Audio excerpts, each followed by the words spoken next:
সরকারি কলেজে এবং বাংলাদেশের অন্যান্য কলেজের একাদশ ও দ্বাদশ শ্রেণীতে অধ্যয়নরত সুপ্রিয় শিক্ষার্থীবৃন্দ, আশা করি সকলেই ভালো আছো এবং সুস্থ আছো। আমি অনলাইনে তোমাদের তথ্য যোগাযোগ প্রযুক্তি বিষয়ের পঞ্চম অধ্যায়ের উপর ধারাবাহিক ক্লাস নিচ্ছি। আমি এর আগে এই অধ্যায়ের উপর আরও 5টি ক্লাস ইতিমধ্যে নিয়ে ফেলেছি। আশা করি ক্লাসগুলো তোমরা করেছ এবং ক্লাসগুলো তোমাদের উপকারে এসেছে এবং আলোচিত বিষয়গুলো ঠিকমতো বুঝতেও পেরেছ। আজ আমি হাজির হয়েছি পঞ্চম অধ্যায়ের 6ষ্ঠ ক্লাস করার জন্য। আজকের ক্লাসটিও অন্যান্য ক্লাসের মতোই অত্যন্ত গুরুত্বপূর্ণ, কেননা এই ক্লাসের মাধ্যমে আমরা ছোট ছোট প্রোগ্রাম তৈরি করতে শিখে যাব। তো শিক্ষার্থীরা, কথা না বাড়িয়ে শুরু করছি আজকের 6ষ্ঠ ক্লাস। প্রথমেই আজকের অনলাইন ক্লাসে স্বাগত জানাচ্ছি আমি জিতেন্দ্রনাথ তরফদার, সহযোগী অধ্যাপক, কুমিল্লা ভিক্টোরিয়া সরকারি কলেজ। আজকের আলোচিত বিষয় তথ্য যোগাযোগ প্রযুক্তি একাদশ ও দ্বাদশ শ্রেণীর শিক্ষার্থীদের জন্য, অধ্যায় 5, লেকচার নম্বর 6। তো ক্লাস শুরু প্রথমে দুটো ছবি লক্ষ্য করি। ছবিটির দিকে তোমরা লক্ষ্য করো, নিচে দুটো ইমেজ ভেসে এসছে, বাম পাশে এটা। এই ছবির মধ্যে দেখো, এই ছবির মধ্যে কিছু কোড লেখা আছে, সি ভাষায় লেখা। আর এখানে লেখা আছে break statement in C plus plus. C plus plus একটা ইমেজ। তো প্রিয় শিক্ষার্থীরা, এই দুটো ছবি দেখার পর তোমরা নিশ্চয় বুঝতে পেরেছ আমাদের আজকের আলোচ্য বিষয় হচ্ছে সি প্রোগ্রামিং ভাষায় স্টেটমেন্ট। তো আজকের যে আলোচ্য বিষয়, এই পাঠ শেষে আমাদের এই ক্লাসটা করলে আমাদের কি কি লাভ হবে, অর্থাৎ শিখন কি কি। আমরা প্রথমে দেখে নেই শিখন ফল। এই পাঠ শেষে শিক্ষার্থীরা সি ভাষায় স্টেটমেন্টের সংজ্ঞা ও প্রকারভেদ ব্যাখ্যা করতে পারবে। দ্বিতীয়ত, ক্যারেক্টার ইনপুট আউটপুট স্টেটমেন্ট সম্পর্কে বলতে পারবে। 3 নম্বর, ফরম্যাট স্পেসিফায়ার ব্যাখ্যা করতে পারবে। 4, ব্যাকস্ল্যাশ ক্যারেক্টার ব্যাখ্যা করতে পারবে। এবং ফাইনালি, সি ভাষায় বিভিন্ন স্টেটমেন্ট ব্যবহার করে প্রোগ্রাম তৈরি করতে পারবে। তো প্রিয় শিক্ষার্থীরা, এই যে শিখন ফলগুলো দেখে তোমরা নিশ্চয়ই বুঝতে পারছো আজকের ক্লাসটা কতটা গুরুত্বপূর্ণ। তো আশা করি আজকের আলোচনাটা তোমরা মনোযোগ দিয়ে শুনবে, তাহলেই সি প্রোগ্রামিং অর্থাৎ সি ভাষায় লেখা প্রোগ্রাম লিখতে পারবে। তো কথা না বাড়িয়ে আমরা একে একে শিখন ফলগুলো অর্জন করার চেষ্টা করব। এখন প্রথমেই স্টেটমেন্ট বলতে কি বোঝায়, আসলে স্টেটমেন্ট জিনিসটা কি দেখো। সি ভাষার আলোকে স্টেটমেন্ট হচ্ছে যদি কোনো এক্সপ্রেশন কিংবা কোনো ফাংশনের শেষে সেমিকোলন ব্যবহার করা হয়, তখন সি প্রোগ্রামিং এর ভাষায় একে স্টেটমেন্ট বা প্রোগ্রামিং বাক্য বলে। স্টেটমেন্ট বিভিন্ন ধরনের হয়ে থাকে। তাহলে কত ধরনের স্টেটমেন্ট তা একটু দেখে নেই। স্টেটমেন্ট প্রধানত 2 প্রকার, যথা 1 নম্বর হচ্ছে সাধারণ বা সিম্পল স্টেটমেন্ট। তাহলে সাধারণ বা সিম্পল স্টেটমেন্ট আসলে কি? যে স্টেটমেন্ট একটি এক্সপ্রেশন বা একটি ফাংশন নিয়ে গঠিত তাকে সিম্পল বা সাধারণ স্টেটমেন্ট বলে। সিম্পল স্টেটমেন্ট সমূহ সাধারণত সেমিকোলন দ্বারা শেষ হয়। যেমন একটা উদাহরণ সিম্পল স্টেটমেন্টের, z = x + y, এরপর সেমিকোলন দিয়ে শেষ হলো। তারপরে গেট ch ফাংশন, তারপর সেমিকোলন দিয়ে শেষ। $+a সেমিকোলন শেষ। নমুনা আরেকটা, printf this is a simple statement, double inverted ভিতরে কথাটা, তারপর ব্র্যাকেট শেষ এবং সেমিকোলন। তাহলে আমরা উদাহরণের দিকে তাকালে বুঝতে পারছি যে প্রত্যেকটার শেষে সেমিকোলন দ্বারা শেষ হচ্ছে এবং একটা মাত্র এক্সপ্রেশন রয়েছে, সুতরাং এটি একটি সাধারণ বা সিম্পল স্টেটমেন্ট। দ্বিতীয়ত 2 নম্বর হচ্ছে জটিল বা কম্পাউন্ড স্টেটমেন্ট। তাহলে জটিল বা কম্পাউন্ড স্টেটমেন্ট বলতে কি বোঝায়? এক বা একাধিক সিম্পল স্টেটমেন্টকে যখন দ্বিতীয় বন্ধনী, এটা সেকেন্ড ব্র্যাকেট, দ্বিতীয় বন্ধনীর মধ্যে লেখা হয় তখন সি ভাষায় একে কম্পাউন্ড বা জটিল স্টেটমেন্ট বলে। একে আবার ব্লক স্টেটমেন্টও বলা হয়। তার একটা উদাহরণ দেখো, এই যে দ্বিতীয় বন্ধনী দিয়ে শুরু হলো, এরপর a = 0 সেমিকোলন, প্রিন্ট এফ ব্র্যাকেটের ভিতরে ডাবল ইনভার্টেড কমার ভিতরে, this is a compound statement, একটা উদাহরণ জাস্ট, তারপরে সেকেন্ড ব্র্যাকেট শেষ। এই ধরনের স্টেটমেন্ট কে বলা হচ্ছে জটিল বা কম্পাউন্ড স্টেটমেন্ট। তাহলে আমরা স্টেটমেন্ট বলতে কি বোঝায় এবং স্টেটমেন্টের প্রকারভেদ নিয়ে কথা বললাম। প্রধান আরো যে ধরনের স্টেটমেন্ট রয়েছে, এই যে সিম্পল এবং জটিল স্টেটমেন্ট, এগুলোই আবার বিভিন্ন ভাবে তৈরি করা যায়। তার প্রথমটা হচ্ছে ইনপুট স্টেটমেন্ট। সি ভাষার প্রোগ্রাম লিখতে গেলে আমাদের ইনপুট দিতেই হয়। এখন এই ইনপুট দেওয়ার জন্য যে স্টেটমেন্ট ব্যবহৃত হয় সেটা হচ্ছে ইনপুট স্টেটমেন্ট। এখানে বলা হয়েছে যে সকল স্টেটমেন্টের সাহায্যে সি প্রোগ্রামে ডেটা ইনপুট করা হয় তাদেরকে বলা হয় ইনপুট স্টেটমেন্ট। কিবোর্ড থেকে স্ট্রিং জাতীয় ডেটা ইনপুটের জন্য সি ভাষায় কয়েক ধরনের স্টেটমেন্ট ব্যবহার করা হয়, যথা স্ক্যানএফ, তারপরে ফার্স্ট ব্র্যাকেট শুরু এবং শেষ, পরে গেট সি ফার্স্ট ব্র্যাকেট শুরু এবং শেষ, গেট ক্যারেক্টার, গেট CHAR দিয়ে বোঝানো হয়েছে কিওয়ার্ড, ফার্স্ট ব্র্যাকেট শুরু এবং শেষ। তাহলে এই হচ্ছে ইনপুট স্টেটমেন্টের কিছু উদাহরণ। আর এই ইনপুট স্টেটমেন্ট সি ভাষায় 3 ধরনের ব্যবস্থার মাধ্যমে ডেটা ইনপুট দেওয়া যেতে পারে। কি কি সেটা আমরা দেখে নিই। 1 নম্বর হচ্ছে অ্যাসাইনমেন্ট স্টেটমেন্ট। চলকের মান সরাসরি নির্দিষ্ট করে দিলে তাকে অ্যাসাইনমেন্ট স্টেটমেন্ট বলে। চলকের সংখ্যা কম হলে এবং মান পরিবর্তনশীল না হলে অ্যাসাইনমেন্ট স্টেটমেন্টের মাধ্যমে ডেটা ইনপুট দেওয়া হয়। 2 ফরম্যাটেড ইনপুট। ফরম্যাটেড ইনপুট কখন দেওয়া হয়? দেখো, পরিবর্তনশীল ডেটার ক্ষেত্রে স্ক্যানএফ কমান্ড ব্যবহার করে কিবোর্ড থেকে ইনপুট দেওয়ার পদ্ধতিকে ফরম্যাটেড ইনপুট বলে। এর সাহায্যে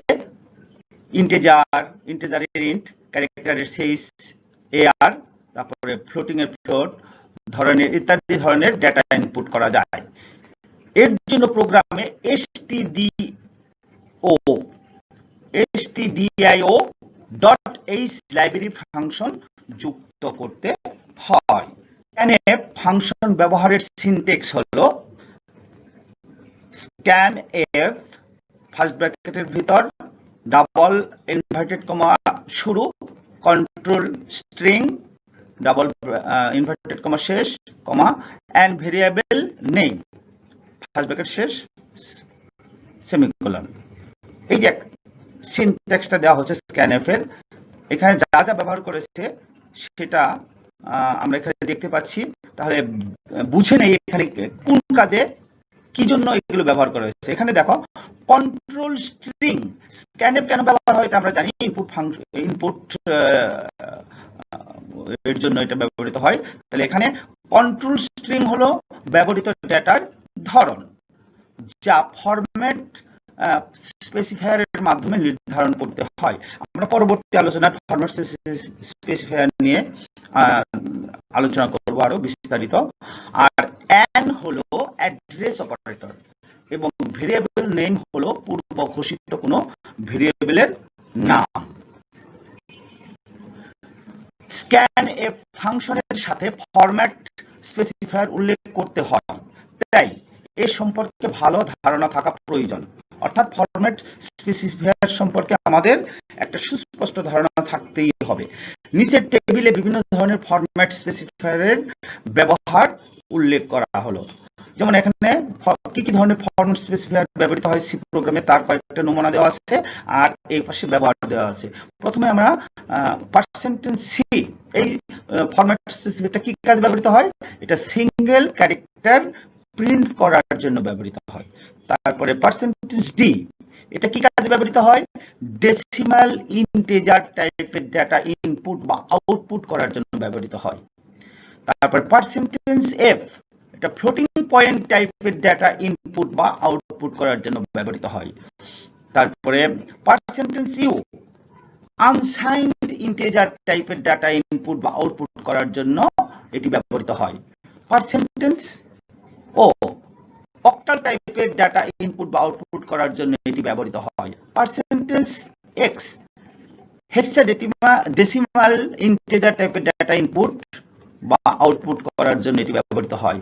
%s স্ট্রিং টাইপের ডাটা ইনপুট বা আউটপুট করার জন্য এটি ব্যবহৃত হয়। তাহলে স্ক্যানফ ফাংশনে ফরম্যাট স্পেসিফায়ারের ব্যবহারগুলো আমরা একটু দেখে নিলাম। এরপরে আমরা জানি তিন ভাবে ইনপুট করা যায়, তার সর্বশেষ হচ্ছে এক বা একাধিক বর্ণ পড়া। এর মাধ্যমে আমরা ডাটা ইনপুট করতে পারি। এইভাবে কিভাবে দেখো, কিবোর্ডের সাহায্যে একটি করে বর্ণ সরবরাহের মাধ্যমে ডাটা ইনপুট দেওয়াকে বলে এক বা একাধিক বর্ণ পড়া। এই পদ্ধতিতে একটি বর্ণ পড়ার জন্য get character GET get character তারপরে ফাংশন বা কমান্ড এবং একাধিক বর্ণ পড়ার জন্য গেটস কমান্ড বা ফাংশন ব্যবহৃত হয়।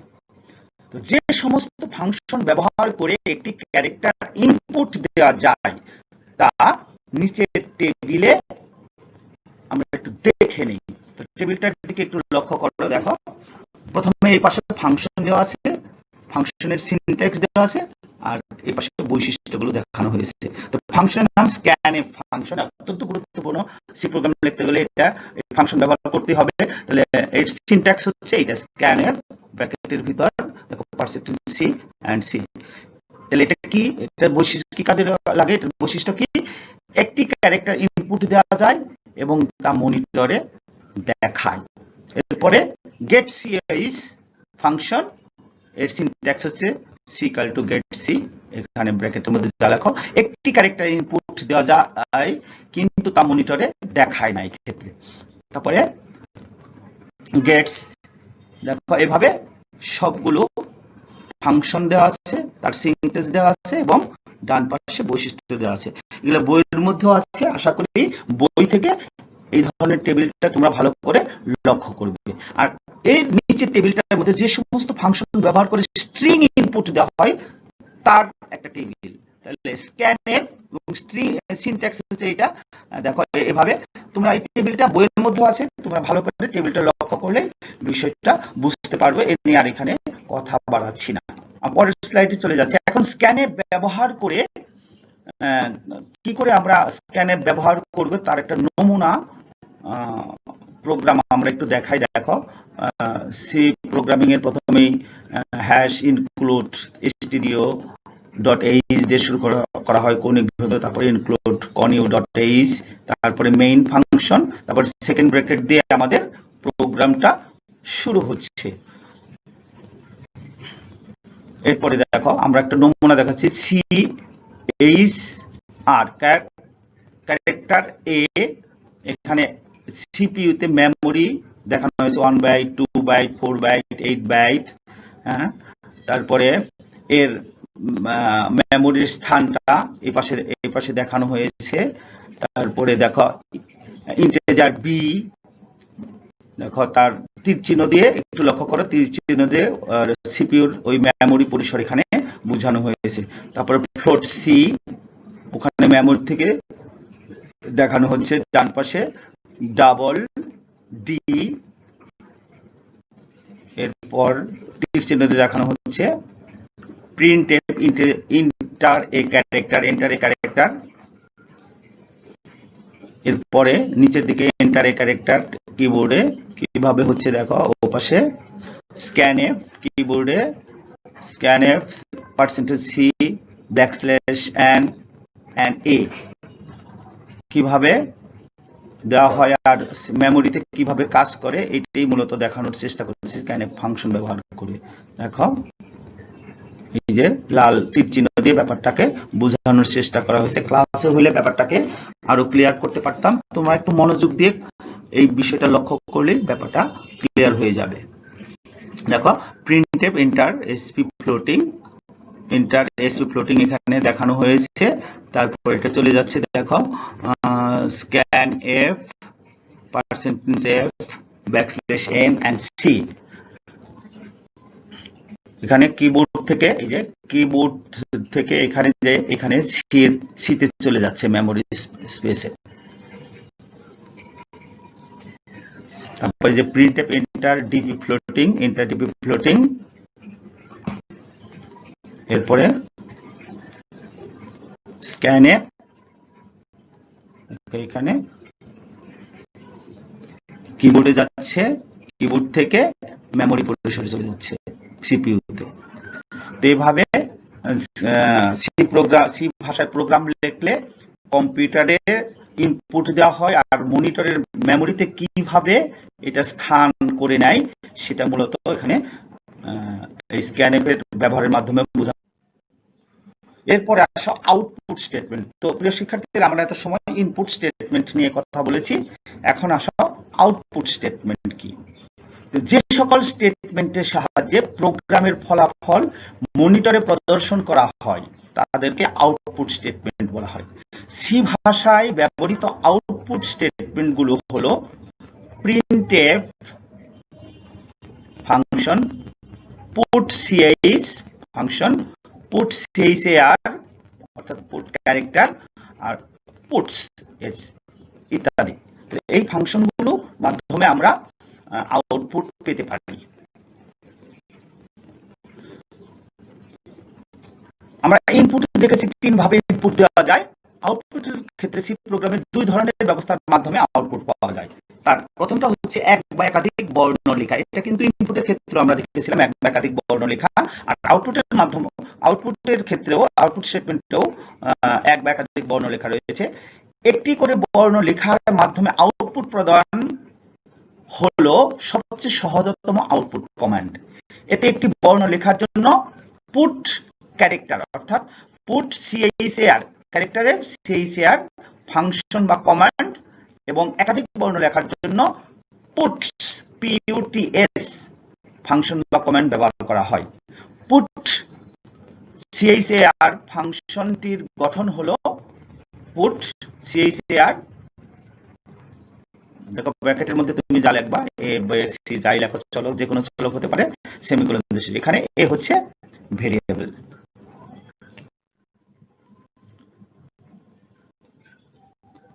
এরপরে দ্বিতীয় পদ্ধতি হচ্ছে ফরম্যাটেড আউটপুট। অত্যন্ত গুরুত্বপূর্ণ বিষয়টি। পরিবর্তনশীল ফলাফলের ক্ষেত্রে প্রিন্টএফ কমান্ড বা ফাংশন ব্যবহার করে মনিটরে ফলাফল প্রদর্শনের পদ্ধতিকে ফরম্যাটেড আউটপুট বলে। এর সাহায্যে ইন্টিজারের ইন্ট, ক্যারেক্টারের CHR আর ফ্লোটিং এর ফ্লোট ইত্যাদি টাইপের ডেটার মান মনিটরে প্রদর্শন করা যায়। তাহলে প্রিন্টএফ ফাংশনের সিনট্যাক্স হলো প্রিন্টএফ ব্র্যাকেট এবং ডাবল ইনভার্টেড কমার ভিতরে স্ট্রিং। এর কাজ হচ্ছে এখানে স্ট্রিং হিসেবে যে কোনো ওয়ার্ড অথবা ক্যারেক্টার অথবা সেন্টেন্স লেখা যেতে পারে। প্রিন্টএফের প্রথম বন্ধনীর ভিতর ডাবল কোটেশনের মধ্যে যা লেখা হয়, তুমি কোনো ওয়ার্ড লিখলে সেই ওয়ার্ড অথবা কোনো ক্যারেক্টার লিখলে অথবা যদি একটা সেন্টেন্স লেখা হয়, তুমি যা লিখবা আউটপুট হিসেবে মনিটর পর্দায় ঠিক তাই প্রদর্শিত হবে। এখন প্রিন্টএফ এর ব্যবহার দেখাই। আমরা স্ক্যানএফ এর ব্যবহারও এর আগে দেখিয়েছি, এখন আমরা প্রিন্টএফ এর ব্যবহারটা একটু দেখাই। এটাও একটু জটিল, একটু মনোযোগ দিয়ে খেয়াল করতে হবে। এখানে কম্পিউটার সিপিইউর মেমোরি দেখানো হয়েছে আর বাম পাশে দেখো প্রথমে প্রোগ্রামের জন্য যে একদম প্রাথমিক যা লিখতে হয় প্রত্যেকটা প্রোগ্রামেই #include কর্ণিক ব্র্যাকেটের ভিতরে stdio.h দিয়ে শুরু করতে হবে আর #include কর্ণিক ব্র্যাকেটের ভিতরে কর্ণীয়.h তারপরে মেইন ফাংশন ডাবল না সেকেন্ড ব্র্যাকেট দিয়ে প্রোগ্রাম শুরু। তারপরে আমরা প্রোগ্রাম থেকে ক্যারেক্টার এ, এটা দেখো মেমোরিতে এখানে এ দেখাচ্ছে, এরপরে ক্যারেক্টার আর এখানে ক্যাপিটাল এ,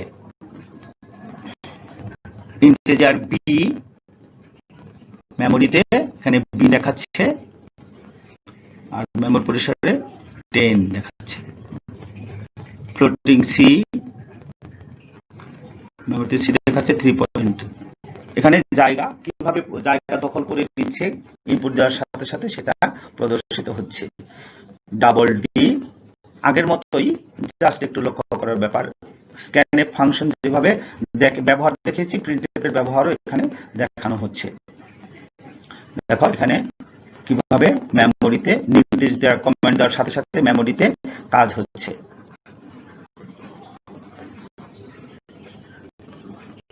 তো লক্ষ্য করলেই দেখো printf integer B, printf SP floating, তারপরে C equal to percentage F backslash N inverted comma শেষ, তারপরে সি, এখানে তীর চিহ্ন দিয়ে বিষয়টাকে বিশ্লেষণ করার চেষ্টা করা হয়েছে। আসলে ক্লাসে হলে ব্যাপারটাকে ক্লিয়ার করে বোঝাতে পারতাম, তোমরা আসলে অনলাইনে এই বিষয়টা কতটা বুঝতে পারবে আমার নিজের একটু সন্দেহ আছে, তারপরে আমি চেষ্টা করেছি, তোমরা আশা করি বিষয়টা বোঝার মনোযোগ দিয়ে বোঝার চেষ্টা করবে আর কি। তারপরে প্রিন্টেড ডিপি ফ্লোটিং এবং সেকেন্ড ব্র্যাকেট শেষ দিয়ে প্রোগ্রাম। এর আগে ফরম্যাট স্পেসিফায়ার নিয়ে একটু ইনপুট ফাংশনের ক্ষেত্রে একটু কথা বলেছি, এখানে একটু বিস্তারিত আলোচনা করি। ফরম্যাট স্পেসিফায়ারটা আসলে কি জিনিস দেখো, সি প্রোগ্রামে ফরম্যাটেড অর্থাৎ কাঙ্ক্ষিত আকারে ভেরিয়েবলের মান গ্রহণ ও প্রদর্শনের জন্য যে সকল ক্যারেক্টার সেট ব্যবহৃত হয় তাদেরকে ফরম্যাট স্পেসিফায়ার বলা হয়। নিচের টেবিলে কোন ডেটার জন্য চলকের পূর্বে কোন কোড ব্যবহার করতে হয় তার উদাহরণ দেখানো হলো। টেবিলটার দিকে একটু লক্ষ্য করো, এখানে ফরম্যাট স্পেসিফায়ার দেওয়া হয়েছে, কেন ব্যবহার করা হবে তার দেখা আছে, এই পাশে উদাহরণ দেওয়া আছে। এখানে ফরম্যাট স্পেসিফায়ার পার্সেন্টেজ সি, তাহলে এটা কি জন্য ব্যবহৃত হচ্ছে, একটি ক্যারেক্টার টাইপ মান ইনপুট বা আউটপুট করার জন্য সেটা ব্যবহৃত হয়।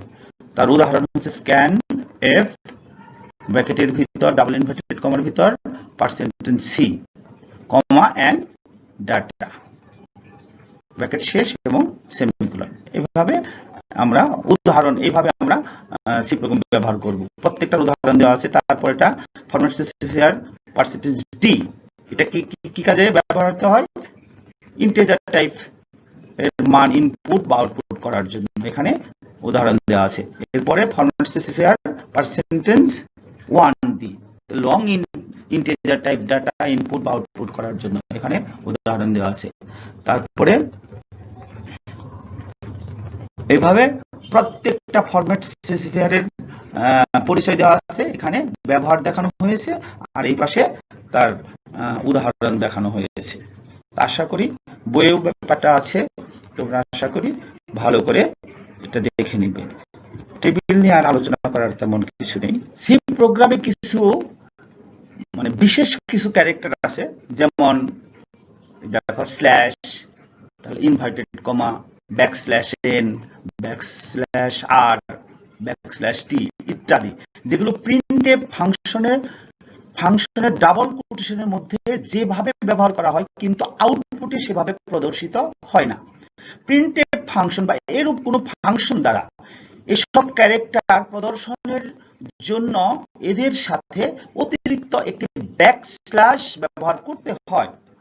নিচের ছকে বহুল ব্যবহৃত কয়েকটি ব্যাকস্ল্যাশ ক্যারেক্টার সেটের তালিকা প্রদর্শিত হলো। এগুলো অত্যন্ত গুরুত্বপূর্ণ, সি প্রোগ্রাম করতে হলে লিখতে হবে। নিচের টেবিলটা একটু লক্ষ্য করে দেখো, ব্যাকস্ল্যাশ ক্যারেক্টারের পরিচয় এখানে দেওয়া আছে, আর এখানে তার ব্যবহার দেওয়া আছে, এখানে উদাহরণ দেওয়া আছে, এর আউটপুট কি হবে তা দেখানো হয়েছে। আমরা একটু টেবিলটা একটু বোঝার চেষ্টা করি। দেখো ব্যাকস্ল্যাশ ক্যারেক্টার, ব্যাকস্ল্যাশ এন, এটা কি কাজে ব্যবহার করা হয়, আউটপুট নিচের লাইনে প্রদর্শনের জন্য এই ব্যাকস্ল্যাশ এন ক্যারেক্টারটি ব্যবহৃত হয়। তাহলে কিভাবে ব্যবহৃত হয়, উদাহরণ হচ্ছে প্রিন্টএফ, ব্র্যাকেটের ভিতরে ব্যবহার দেখানো হয়েছে, তারপর ইনভার্টেড কমা দিস ইজ, তারপরে backslash n Victoria college, inverted comma শেষ, ব্র্যাকেট শেষ, সেমিকোলন। তাহলে আউটপুটটা কিভাবে দেখা হবে, আমরা দেখো এখানে বলেছে যে আউটপুট নিচের লাইনে প্রদর্শনের জন্য।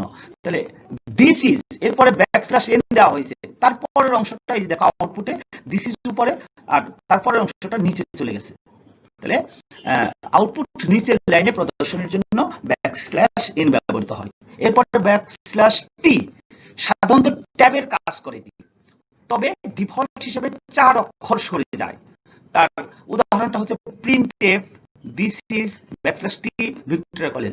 তাহলে দেখো এখানে দিস ইজ, এখানে 4টা অক্ষর ডান দিকে সরে গিয়ে ভিক্টোরিয়া কলেজ শব্দটা এসেছে, তাহলে ট্যাবের কাজ করেছে। এরপরে ব্যাকস্ল্যাশ r এর কাজ, আর কি কাজে ব্যবহৃত হয়, আউটপুট পরবর্তী নতুন লাইনের শুরুতে প্রদর্শনের জন্য। এখানে দেখো printf this is backslash r Victoria college, তাহলে ভিক্টোরিয়া কলেজ আর এটা একই ঘর। দেখো printf T this is Victoria college, Victoria কলেজটা পরবর্তী লাইনের শুরুতে প্রদর্শনের জন্য এটি ব্যবহৃত হয়েছে। তার ব্যাকস্ল্যাশ এ সংকেত প্রদানের জন্য, অর্থাৎ অ্যালার্ম দিয়ে থাকে। তাহলে printf this is backslash A Victoria college, এখানে আমরা এই সিনট্যাক্সের মধ্যে আমরা একটা সংকেত দিবে কম্পিউটার আমাদের। তার ব্যাকস্ল্যাশ বি আউটপুট পিছনে এক ঘর সরানোর জন্য, তার উদাহরণ হচ্ছে এটা, এবং এটা এক ঘর পিছনের দিকে চলে যাবে। তারপর ব্যাকস্ল্যাশ ডাবল ইনভার্টেড কমা ডাবল কোটেশন ক্যারেক্টার প্রদর্শনের জন্য এটি ব্যবহৃত হয়। এটার ভিতরে যা লেখা হবে সেটা ডাবল কোটেশনের মধ্যেই দেখাবে। তাহলে এই আমরা ব্যাকস্ল্যাশ ক্যারেক্টার নিয়ে একটু পরিচয়গুলো জেনে নিলাম। তো প্রিয় শিক্ষার্থীরা, আমরা এত সময় যে আলোচনা করলাম সেই আলোচনার প্রেক্ষিতে আমরা এখন একটা নমুনা প্রোগ্রাম লিখবো আর কি। প্রশ্নটা হচ্ছে যে ত্রিভুজের ভূমি ও উচ্চতা দেওয়া আছে, তাহলে ত্রিভুজটির ক্ষেত্রফল নির্ণয় করতে হবে সি প্রোগ্রামের মাধ্যমে। তাহলে সেই সি প্রোগ্রামটা আমাদের লিখতে হবে। তাহলে এখানে প্রশ্ন হচ্ছে ত্রিভুজের ভূমি ও উচ্চতা দেওয়া থাকলে ত্রিভুজটির ক্ষেত্রফল নির্ণয়ের জন্য সি ভাষা একটি প্রোগ্রাম লেখো। তো যথারীতি সি ভাষা প্রোগ্রাম লিখতে গেলে এই হ্যাশ ইনক্লুড কৌণিক ব্র্যাকেটের ভিতর stdio.h, তারপরে হ্যাশ ইনক্লুড কৌণিক ব্র্যাকেটের ভিতর continue.h, এটা কমন লিখতে হবে। মেইন, তারপরে যে ব্র্যাকেট ফার্স্ট ব্র্যাকেট শুরু এবং শেষ, এই তিনটা বিষয় লিখতে হবে। তারপরে সেকেন্ড ব্র্যাকেট দিয়ে প্রোগ্রাম শুরু করব। আমরা এখানে সেকেন্ড ব্র্যাকেট দিয়ে শুরু করেছি। দেখো ফ্লো টাইপের ডেটা, বি মানে বেস অর্থাৎ ভূমি জন্য বি, এইচ মানে উচ্চতা দেওয়া আছে, এরপরে এরিয়া, তাহলে ভূমি উচ্চতা এবং এরিয়া, ক্ষেত্রফলের জন্য এরিয়া। তা প্রিন্ট আমরা এটা হচ্ছে আমরা ইনপুট দেব, তারপর প্রিন্টএফ কি পাবো, দেখো enter the value of B and H. আমরা যখন বি এবং এইচ ভেরিয়েবলের মান লিখে দিব তখনই আমরা ক্ষেত্রফল নির্ণয় করতে পারবো। তারপর স্ক্যানের percentage F and B and H. তাহলে এরিয়া ইকুয়াল টু, আমরা জানি ত্রিভুজের ক্ষেত্রফলের সূত্র হচ্ছে হাফ ভূমি গুণন উচ্চতা, এখানে হাফ 0.5 দিয়ে বোঝানো হয়েছে, গুণন ভূমি মানে বেস গুণন উচ্চতা। তারপর প্রিন্ট কি হবে, backslash area of triangle is percentage F, তারপরে এরিয়া, গেট সিএইচ, প্রোগ্রাম শেষ। তাহলে এই প্রোগ্রাম লিখলে আমরা আউটপুট পাবো। দেখো এখানে enter the value of B এর মান যদি 10 লেখো আর এইচ এর মান উচ্চতা যদি 7 হয়, তাহলে এরিয়া অফ দ্য ট্রায়াঙ্গল ত্রিভুজের ক্ষেত্রফল হবে, তাহলে হাফ ভূমি গুণন উচ্চতা অটোমেটিক্যালি 5×7=35 ক্ষেত্রফল হয়ে যাবে। আমার এখানে দেখা যাচ্ছে না, হয়ে যাবে। আজকের প্রোগ্রাম সি প্রোগ্রামের ষষ্ঠ আলোচনা। এত সময় যদি তোমরা মনোযোগ দিয়ে আমার ক্লাসটা করে থাকো, আজকের ক্লাস থেকে তোমরা অনেক কিছুই আশা করি শিখতে পেরেছো। তো আজকের ক্লাসের আলোকে একটা নমুনা এমসিকিউ প্রশ্ন আমি প্রত্যেকটা ক্লাসে দিয়ে থাকি। দেখো নমুনা প্রশ্নটা হচ্ছে সিঙ্গেল ক্যারেক্টার ইনপুট দেওয়া যায় নিম্নের কোনটির সাহায্যে? ক হচ্ছে পুটস ফাংশন, খ গেটস ফাংশন, গ গেট CHAR ক্যারেক্টার ফাংশন, ঘ পুট CHAR ক্যারেক্টার। এই চারটার মধ্যে কোনটা সঠিক হবে সিঙ্গেল ক্যারেক্টার ইনপুট দেওয়ার জন্য? নিশ্চয়ই তোমরা বুঝতে পারছো সঠিক উত্তরটি হবে হ্যাঁ গ। তো প্রিয় শিক্ষার্থীরা, আশা করি এভাবে আজকের ক্লাস মনোযোগ দিয়ে করার পর তোমরা বই দেখে আরো বিস্তারিতভাবে আরো বেশি বেশি করে অনুশীলন করবে, তাহলে এই প্রোগ্রাম শেখার মতো জটিল কাজটি তোমরা অনায়াসে সমাধান করতে পারবে। তো এরপরে দলীয় কাজ দিয়েছি আমি দুটো দলে ভাগ করে তোমাদের। ক দলের জন্য কাজ হচ্ছে, দেখো এমন একটি প্রোগ্রাম রচনা করো যেখানে তোমার কলেজের নাম ফাঁকা স্পেস সহ আউটপুটে দেখা যাবে। নিশ্চয়ই বুঝতে পেরেছো কিভাবে, আমি একটা নমুনা প্রোগ্রাম দিয়েছিও, সেভাবে তোমরা করবে। আর খ দলের জন্য দেখো এমন একটি প্রোগ্রাম রচনা করো যেখানে শুধু তোমাদের নামের প্রথম অক্ষর দেখা যাবে। এই দুটো।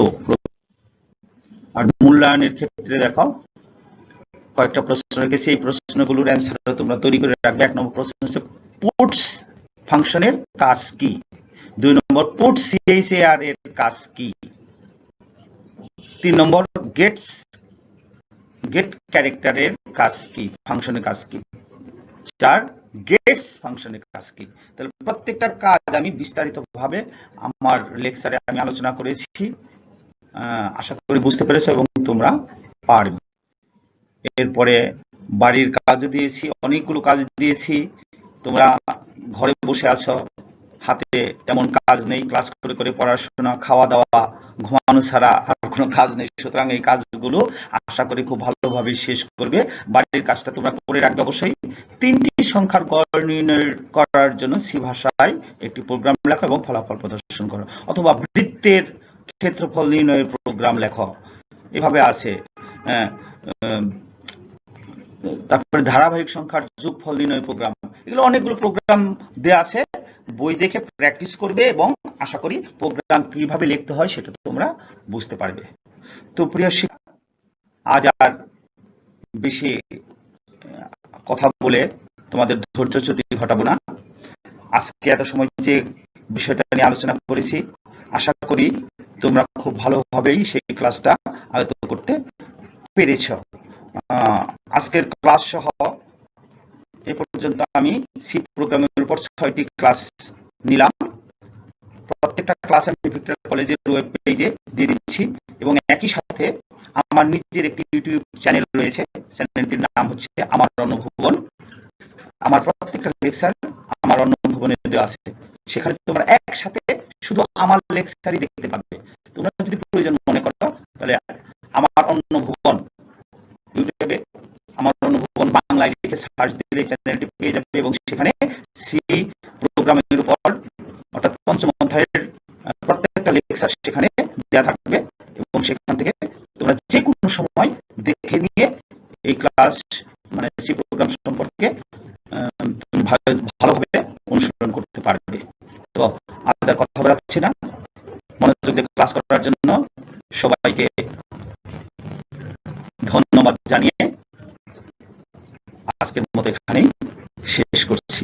তোমরা ভালো থেকো, সুস্থ থেকো এবং ঘরে থেকো।